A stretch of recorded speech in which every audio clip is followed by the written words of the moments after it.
Salve, minha galera! E aí? Moleque. Não vou dizer que eu tô um pouco mais calmo pra gravar esse vídeo aqui, dessa derrota de virada do Botafogo pro Atlético Paranaense por 3-2. Eu não tô calmo, né? Mas, enfim, vamos tentar com lucidez avaliar o que foi essa partida. Nesse momento eu tô gravando aqui, na hora que eu cheguei em casa, né? Vi o jogo com os amigos, são quase 2 da manhã. Eu devo publicar esse vídeo aqui por volta das 2h30. Vamos falar desse jogo.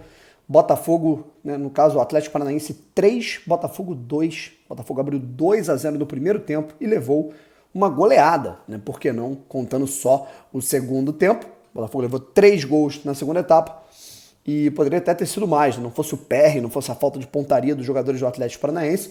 Uma atuação assim no segundo tempo, eu diria, inaceitável, né, da equipe do Botafogo. Tem muitos contextos assim pra gente avaliar e a gente vai por parte, tá legal? A gente vai por parte para analisar o que foi o jogo, o que foi o primeiro tempo, o que foi o segundo, o que piorou, o que a torcida do Botafogo está discutindo em relação ao desgaste dos jogadores, o que poderia ter sido feito diferente em relação ao planejamento. E claro, isso tem uma dose, óbvio, né, de resultadismo, porque se tivesse dado certo, ninguém estava, enfim, reclamando desse tipo de coisa, mas enfim, né, a gente vai trocando ideia aqui, tá legal?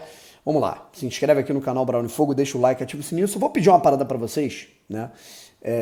E primeiro de tudo que é importante, o YouTube, né, ele está passando por um problema, certo? O YouTube está tendo problemas aí de carregamento de vídeos, né? Isso é geral, né? Até a Botafogo TV, inclusive, publicou, né, nas suas redes sociais que está tendo problemas para carregar a coletiva de imprensa, certo?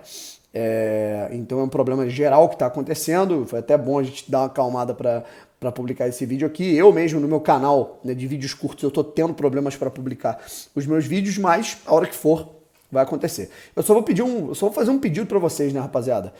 Toda vez que o Botafogo tem uma sequência de derrotas, né? O Botafogo perdeu pro Goiás, perdeu pro Atlético.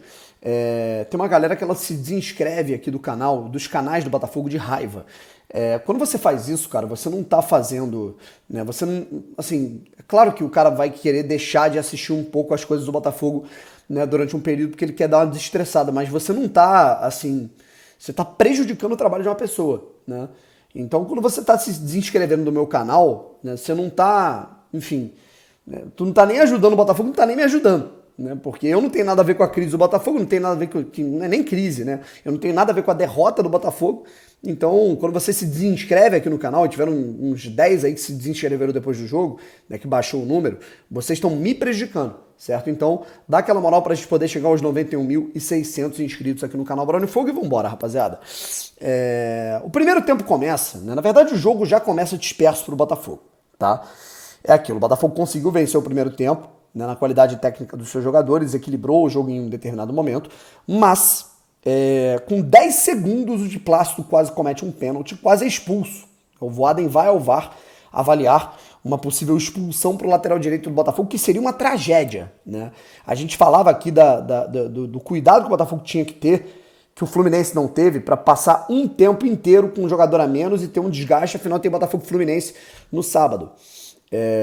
E o de Plácido quase faz o Botafogo jogar 89 minutos e 50 segundos de tempo regulamentar com um jogador a mais. Enfim, aí o Atlético cria oportunidades, o Atlético começa melhor, o Atlético tem esses 15, 20 primeiros minutos de pressão dentro da sua casa e o Botafogo começa a dar as respostas pela construção ali no lado direito, né? Uma aproximação do Lucas com o Júnior Santos, o Tiquinho Soares também, o Gabriel Pires, certo? E aí começa a buscar um pouco mais o jogo. No escanteio, o gesto técnico do Tiquinho é uma coisa... É assustador, cara. O Tiquinho é um jogador que ele tá acima do nível daqui, tá? A verdade é essa. Ele parado, ele consegue se desvincular da marcação do Atlético sem ninguém perceber, ele domina, a bola amortece no pé dele e ele bate assim com uma categoria. A bola só podia ir lá com 5 jogadores do Atlético na frente dele, 1-0. E assim, acho que 15 minutos depois, o próprio Tiquinho também pega uma bola, entrega para o Luiz Henrique, que não fazia nem um bom jogo, né? A bola desvia, mata o goleiro Bento e o Botafogo faz 2-0. Eu acho que o jogo, assim, é claro, nenhum gol é ruim, nenhum gol é maléfico pro time. Mas nas circunstâncias do jogo, e o Botafogo vai ter que amadurecer, é aquilo. Esse tipo de jogo ele cria casca para situações futuras. Mas o fato do Botafogo ter feito o segundo gol, o Botafogo entrou no segundo tempo dormindo completamente. Eu acho que esse é o primeiro fator. Tem o fator do desgaste? Tem. Tem o fator que o Atlético Paranaense estava bem no primeiro momento do jogo, na primeira parte do jogo, o Botafogo estava mal? Tem também. O Atlético Paranaense mereceu ganhar o jogo? Lógico, tá? Mas o Botafogo entrou em campo dormindo, certo? E na bola parada ofensiva do Atlético, que é muito forte, o Botafogo falhou justamente na bola parada defensiva contra um time que não pode falhar, certo?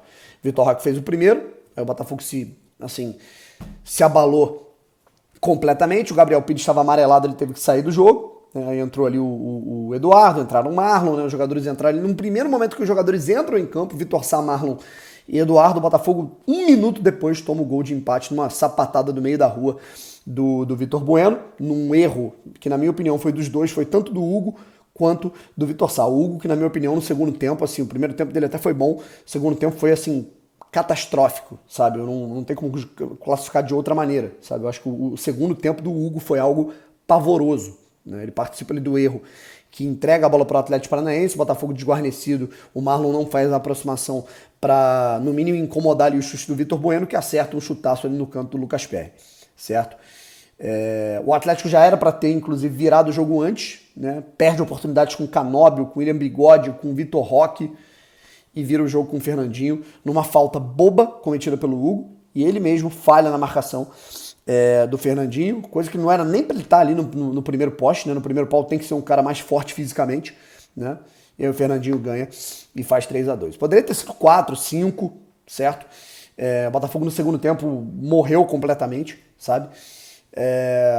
Assim, eu não falo nem sobre a questão do jogo em aspectos estratégicos, sabe? Eu acho que a questão foi mais postura. E a gente entra também na análise, né, do que foi esse planejamento do Botafogo nessa última semana, sabe? Eu repito, tá? Eu tô admitindo isso aqui, sabe? Eu acho que eu tenho que ser honesto, né, na minha crítica. É aquilo, igual no jogo contra o Atlético Mineiro. O Botafogo poupou jogadores. Naquele jogo contra o Galo entrou Hugo, entrou o Matheus Nascimento no lugar do Tiquinho, entrou o meio-campo foi Marlon Freitas, Gabriel e Lucas, justamente o meio-campo que hoje entrou contra o Atlético Paranaense. O Botafogo ganhou aquele jogo, jogou muito bem, então não tinha motivo para reclamar. Mas é aquilo, cara. A prioridade do Botafogo, diz o Castro, que o Botafogo não vai priorizar nenhuma competição. O Botafogo vai avaliar jogo a jogo quais são os atletas que estão na melhor condição e vão, obviamente, colocar a carga que é, digamos, máxima para esse confronto. Mas ele mesmo, né, disse que gosta de planejar, né, o Botafogo de 3 em 3 jogos, sabe? Se você pegar a semana do Botafogo, o Botafogo ia enfrentar o Goiás na Serrinha, que é um jogo difícil por ser lá no Centro-Oeste, é um jogo fora de casa, num estádio acanhado. Mas se você pegar Goiás, Atlético Paranaense e Fluminense, que é a sequência do Botafogo, Atlético Paranaense na Arena da Baixada, que em qualquer circunstância é um jogo complicado, ainda mais um jogo de Copa do Brasil, de oitava de final. E um clássico contra o Fluminense, que além de ser um clássico, e apesar de ser em casa, é contra o time que hoje apresenta o futebol mais vistoso do Brasil, mas das equipes que, assim, acabou de ganhar de 5-1 do River Plate no Libertadores, né? Não preciso gastar saliva para falar da qualidade do time do Diniz, né? Então, será que não era jogo, né, o Botafogo ter, né, entrado contra o Goiás, né, que se o Botafogo conseguiu equiparar forças e vencer a partida contra o Atlético Mineiro, contra o Goiás, será que não era melhor ter colocado o Hugo e não o Marçal? Será que não era melhor ter colocado o Gabriel? Né? O Gabriel não, porque ele tá machucado, tá? Vamos ser justos aqui. O Lucas e não o Eduardo, certo? O próprio Tiquinho jogou muito bem contra o Goiás, né? Mas hoje, apesar de ter jogado muito bem hoje, no fim do jogo ele estava muito cansado, dá pra perceber que ele estava morto. E aí eu me preocupo como é que vai estar a condição física do Tiquinho para jogar contra o Fluminense, né? Será que não era mais jogo ter colocado o Janderson contra o Goiás, certo? E aí é aquilo, o Botafogo talvez esteja priorizando mais o Campeonato Brasileiro, é uma leitura que eu tô tendo. Se o Botafogo escala o Marçal, o Eduardo, no jogo contra o Goiás, e deixa o Eduardo e o Marçal no banco na partida contra o Atlético Paranaense na Copa do Brasil, talvez o Botafogo esteja priorizando mais o Brasileiro do que a Copa do Brasil. Tá? É uma suposição, tá? Isso não é uma informação, eu estou aqui avaliando a situação, o cenário com vocês. Tá? Mas ao mesmo tempo, né?